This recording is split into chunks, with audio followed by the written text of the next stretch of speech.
बाबा खूप बोर होतंय, काहीतरी नवीन फ्रेश ऑर्डर करा ना. माझ्याकडे एक सरप्राईज आहे. स्वाद गोकुळचा आस्वाद परंपरेचा गोडवा नात्याचा गारवा आनंदाचा गोकुळ आईस्क्रीम सोबती प्रत्येक क्षणाचा गोकुळ आईस्क्रीम. शिक्षक भरती प्रक्रियेत स्थानिक उमेदवारांना प्राधान्य देण्यात यावं अशी मागणी आमदार प्रमोद जठार यांनी अधिवेशनात केली आहे.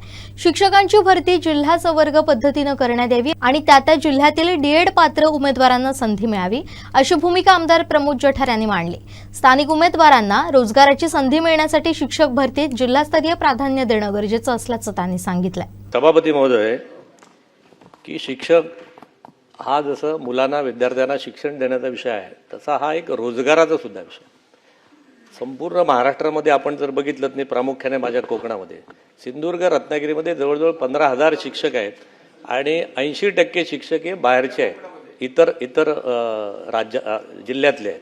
माझी विनंती आपल्याला आहे की सरकार 80% त्या ठिकाणच्या स्थानिक जिल्ह्यातल्याच शिक्षकांना जर प्राधान्याने त्या शाळेमध्ये शिक्षक म्हणून नियुक्ती दिली, मला माहिती आहे की कदाचित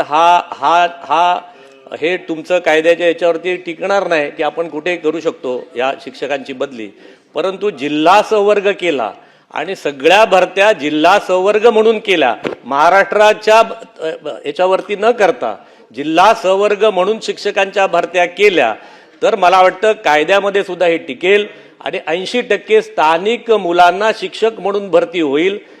अध्यक्ष सभापती महोदय, आमच्या सिंधुदुर्गामध्ये तर सगळ्या शाळांमधले शिक्षक, मी माझ्या शाळेत गेलो तर एक बीडमधले शिक्षक, एक लातूरमधले शिक्षक आणि एक परभणीतले शिक्षक, आणि तिथल्या गावातली जी मुलं शिक्षक म्हणून BEd DEd झाली आहेत ती मुंबईत कुठेतरी काम करतात.